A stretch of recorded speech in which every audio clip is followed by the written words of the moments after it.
we've all been critical of Aaron Rodgers this season. I think fairly.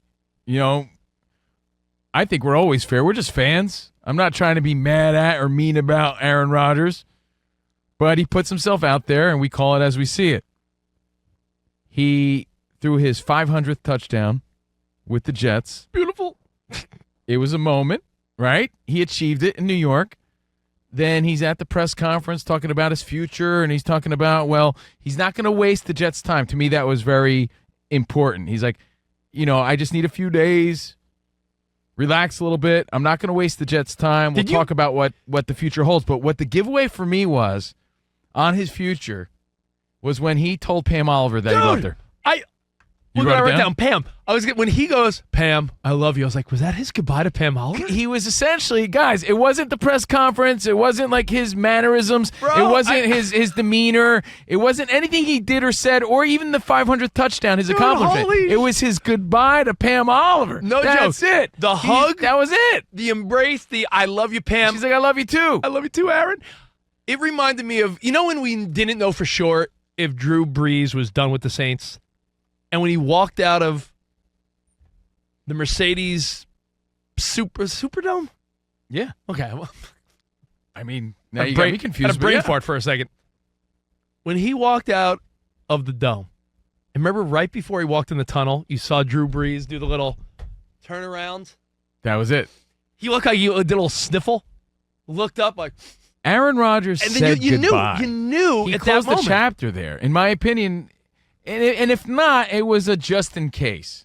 It was which goes to really show you that he's not sure. He really is not certain that he's coming back. And there's a good chance that he goes out at least on a win that upset the Dolphins, upset Tyreek Hill. But they were already, Tyreek Hill gave up. Yeah, but he leaves on a win, and there's a signature moment there, a signature moment that he sort of needed with the Jets, right? To at least give him something positive.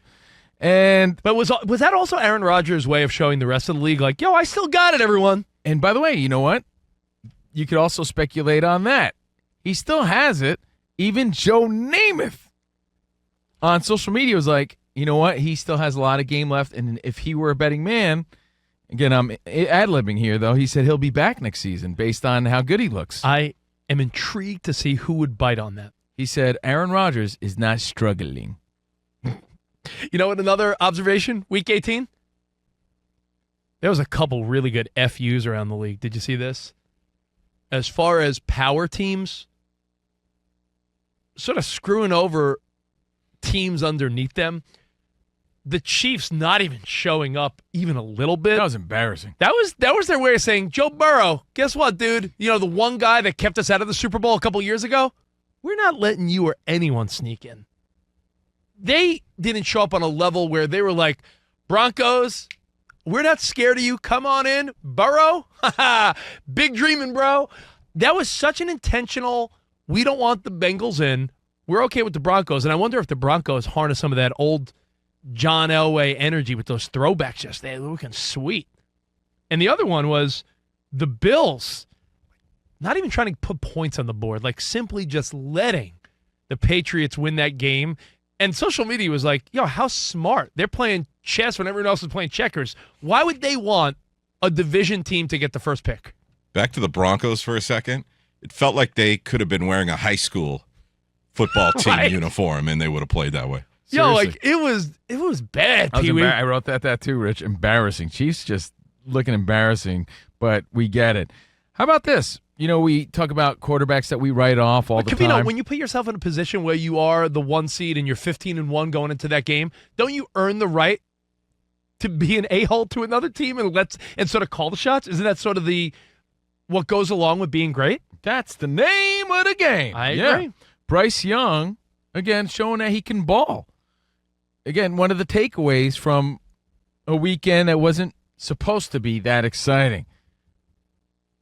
Nice win over Atlanta, 251 yards, 3 tutties, but Bryce Young continuing to, I guess, turn the season around a little bit and give us something to think about. And he turned around, no-look style. Mm-hmm. That was cool. That was dope. Steph Curry style. That was probably the play of the weekend. Speaking of young quarterbacks, Lamar. Rich, what was your take on Trey Lance? Like, what were your thoughts on that? It's hard to really gauge. Still hard? It's hard to gauge when it's a game of insignificance, but I mean, there were moments. But again, there were as they moments, said right? multiple times, significant to a lot of certain players, though. Significant to him. Yeah, no, I mean, you guys are getting a look, and that's why when the Chiefs didn't show up, and you're like, man, that was Carson Wentz's opportunity to take the field this year. That? Yeah, that was embarrassing. I feel like you could have threw for 97 yards, Rich. Yeah, dude, it was rough to watch some of the games, but you're right. Some of the games did have some competitive juices flowing, but that sort of brings me to Wild Card Weekend. If you guys are cool with me throwing some things at you, unless you have any other. I do. I don't know if it's a separate discussion or not. I'm still sort of thinking about it, but I did mention it. Like the Tyreek Hill comments. So often we want players to be real, and we hate these scripted Keep it real answers all the time, right? But he sort of went a little overboard, and I think maybe it was out of just the moment and the frustration he felt in the moment. I don't know how much weight we should put on that, but it's kind of interesting when two huge stars want out of Miami in the matter of a week and a half. Jimmy Butler wants out in the NBA. Tyreek Hill wants out of the Dolphins in the NFL. I guess the weather, Miami's a cool city. Good-looking people, great restaurants, great everything. I guess, Great women. Dolphins and Heat can't keep their stars. But you putting a lot of stock into what Tyreek Hill said when he says he has to do what's best for him and his family. He's too competitive. Basically, for that BS is what he wanted to say. Oh, it just all this does, Danny G, is it leads us to after the postseason, the playoffs, and the Super Bowl. We already know the offseason fun. Aaron Rodgers, is he going to keep playing? Where's Tyreek Hill going to end up? Like, what the Niners going to pay Purdy? Like, what are the Vikings going to do at quarterback? And I guess we'll have to see how the playoffs go first. So there's like 20 storylines that you're already salivating at, and we're just hitting the playoffs now. Some of us don't care where Aaron Rodgers plays next. I know you right? don't. Unless it's the Raiders, Danny G, then I'll laugh at you. It's not going to be Las Vegas. But they're Tyreek, going to draft a quarterback and sign Aaron Rodgers for 1 year, and you'll love it. No. The Tyreek Hill story, though, is interesting. What a crazy up and down season he's had, starting with the whole thing with the police there. Yeah, the arrest, right. Absolutely. But do you think that, do you like how candid he was in that moment? Like, oh, that's refreshing. Or do you think that's one of those clear examples of he should have took a breath? Like when you're in an argument with somebody and you say something you wish you didn't say. That's like Maybe the it's email. best to Like take a breath. write the email draft, don't send it. He could have said, yo, look, right now, I'm just really unhappy with how things played out. I don't want to say the wrong thing. I'm not, let's just say I'm not happy with how things went. I want to sleep on it. Let me sleep. Like, he could have did that, and it might have been a better look. Because now, you got people speculating, or maybe that's what he wants. I don't know. Maybe it was a good thing. You don't want him to sleep on it, though. Then there'd be another kid. Yo, let me ask you this. Where does too early to speculate because we got to look at numbers and payroll and salary caps. But where does a Tyreek Hill go from here? Because he had his run with Mahomes, won a Super Bowl. Yeah, but it went to Miami. Well, no, went to Miami and it was made money, but it turned out that's not the move for him. So where now? It would be well, he basically implied that he should be in the playoffs right now, and that's where he desires to be. And Because it's not going to be on Miami. He made that really clear. The reality, Covino, is wherever Tyreek Hill ends up, he is by no means done. He was just unhappy and I think fed up, and his game was off kilter, right? Mm-hmm. But you don't think Tyreek Hill becomes so key to another playoff caliber team next year? Add him to any playoff team or a team that is missing like a piece. Huge weapon, yeah, huge weapon for any of these teams. Just think about that. Now, I want to do this thing with you guys, and I appreciate you guys not looking at the point spreads. Yesterday, I said, Danny, Covino, please don't look at the point spreads because I want to guess the point spreads. We normally don't anyways because we're not a gambling fool like you. That's true. I was just going to say that. I don't look at them anyway. Covino's like, don't worry, I didn't. and I'm not good at point spreads, but I'll play along. I just want you to play along. Again, I'm the gambler of the show. I know you're not. I'm the Kenny Rodgers. Don't know when to really usually hold them. Oh, I thought you meant you got lots of plastic surgery. It's a good one. No bro talk yet. When you look at Wild Card Weekend, I always like to do this, and if you are someone that likes to wager, gamble, have a little fun, be responsible. what I like to do is I like to guess what I think the point spread is and then see how off I am from Vegas. Because if I'm right on the money, I'm like, I'm not proud of myself. I'm like, all right, that's what I thought. If I'm way off, that means my instinct is somewhere different, and then I like it. Let's just go through all 6 real quick and tell me if you had the same instincts as me. We open up Wild Card Weekend Saturday. And by the way, you think it's funny how they stagger it where it's all AFC games and then all NFC games? Like, the AFC plays 3 games before the NFC touches the field. So we start on Saturday. The Chargers at the Texans. Now, keep in mind, Harbaugh brings his team, Justin Herbert, playoffs. Texans sort of limp to the finish line, sort of, right? I mean, they finished strong. They finished strong, but like they were like 3-5 in their last 8. Yeah, and then you said last year they were the young team with buzz, and now it seems like they're a playoff team, but they're not stacking up. So, all right, I don't want to no more horsing around. Right. Chargers, Texans. Chargers got to be favored, right? I would say the Chargers are favored, even though the Texans are, tops of the AFC South. And it's a home game for Houston. Home game for Houston. Chargers favored by 3, only because it's a home game for Texans. On the money, bro. Nice. Boom. Chargers by 3. I thought that. I said, you know what? Even though they're on the road, they're I think a better team. They have 1 game better record, which doesn't mean anything. But yeah. By the way, total guess, but it's you got to imagine it's a close game. It's a close game, and they're in Texas. Game. Yeah, it would if it was in LA, it might be like 4.5 or 5. But in Texas, field goal makes sense to me. All right, next game. Oh, so is that on? That on? Oh, okay, dude. 1 for 1. I thought you were just guessing in the scene. Again, my point here will either be proven or not because I think one of the 6 games, I'm like, what? When you get to it, you'll see. Maybe. Steelers at Ravens. We could argue that the Steelers limped to the finish line. Yeah, and I have not believed in them at all. You know this. You know that I give props to Mike Tomlin. We saw their true colors in the last 4 games. The Ravens just had a huge 20-point line against the Browns. And the Ravens just look, when playing complete football, they look like this has got to be a touchdown. I'll say 7.5 points. What are you thinking, Cove? For fun, I'll just say Ravens are 10-point favorites based on how bad. Are you cheating? No. Ravens by 10. God, really? Ravens by 10. Are they 10? I'm on fire! Dude, does Covino work for DraftKings? Are you making the point spreads? Dude, if I was going to cheat, I'd cheat on last one standing because I'd never win.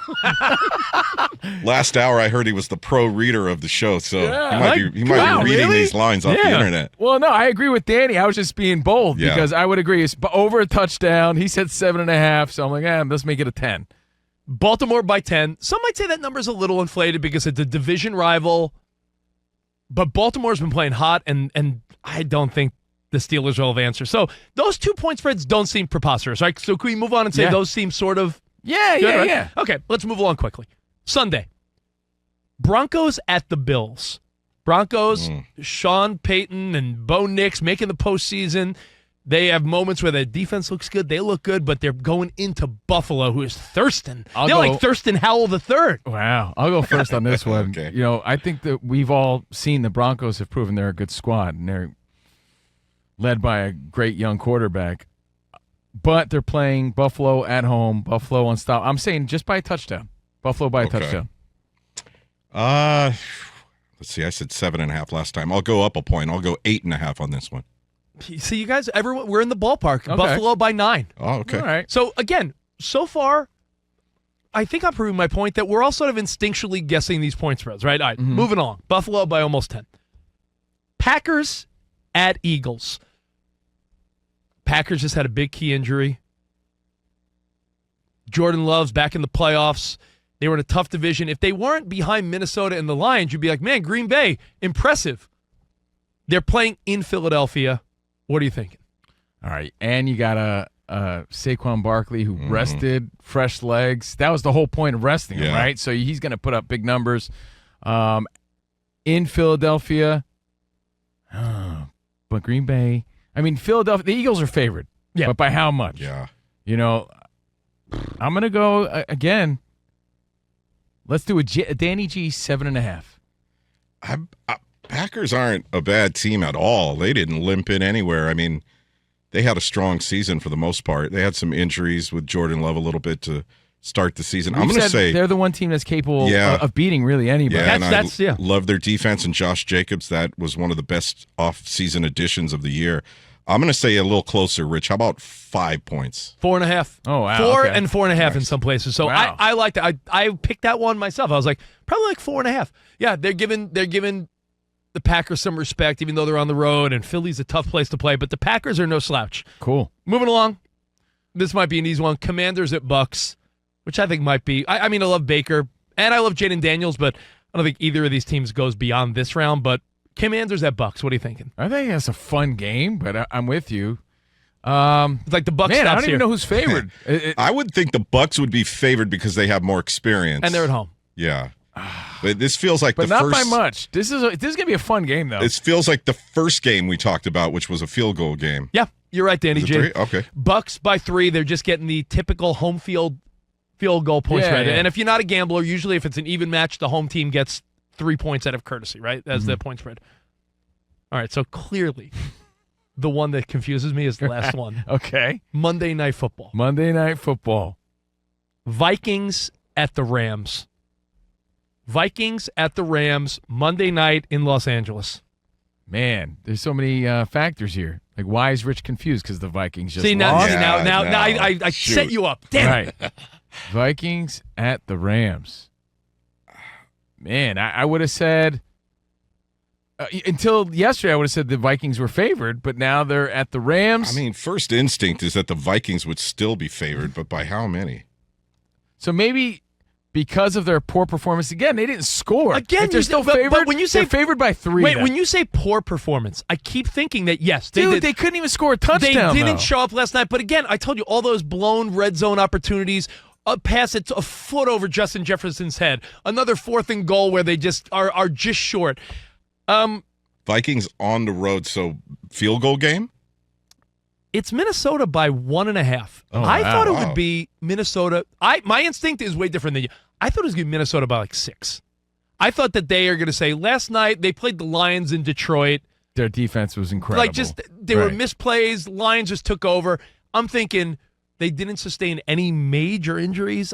My thought was they are still 14-3, and up until last night, everyone was talking about Sam Darnold, potential MVP. What do we think? So now all of a sudden we think they're matched up evenly with the Rams. Like, I know in clutch situations, you're saying Stafford's been there, won a Super Bowl, Cooper Kupp, Nakua, Kyron Williams. A lot of these guys got rest. But I think the Vikings win this Are game. clear favorites. I think by so over without a touchdown. doubt. So my favorite points for the week by far is Minnesota. To me, that's like a way odd calculation. So I could be totally wrong, and And that's why Dan Campbell said, see you in 2 weeks. when he said that, I was like, yeah, of course. My Yeah. first thought was like, yeah, whoever Minnesota is going to play, they'll win, and then they'll probably lose in the divisional round against the Lions. I agree they're going to win. But I also agree that they have it closer because of how they played against the Lions. But you're right. The Rams are not the Lions. Not to get all over the place, but of the games we just mentioned, is there a non top tier team that you are rooting for to make a fun run? Like the Buccaneers. I like think they're Baker. fun. It would be fun to watch Baker and Mike Evans and those guys. Yes, Yeah. I don't know what it is. I'm not a fan of the Buccaneers. DB, I'm a fan of his. You know DB's why? 'Cause I used to chuckling. hate the guy, and that's again one of those fine lines between love and hate. Baker Mayfield was sort of an abrasive guy. Learned to love him because of that fine line. Dan Byer, who do you? I heard Well, you it's chuckle. not the Buccaneers. I'll tell you that. They're so plain and just whatever. If they wore the creamsicles, Then maybe. then absolutely. change your Is there Yeah. is there a dark horse to you like Harbaugh and the Chargers get hot, or is we just gonna have the same conversation where it's like, dude, as predicted, Bills, Chiefs, Eagles, Lions. Like, is it gonna be what we think? Yeah, because I don't think the Commanders. I think a lot of people would pick the Commanders, but I just don't think they're that good. I think that when you look at how they've won and who they've beaten, it just isn't. Doesn't add up to you.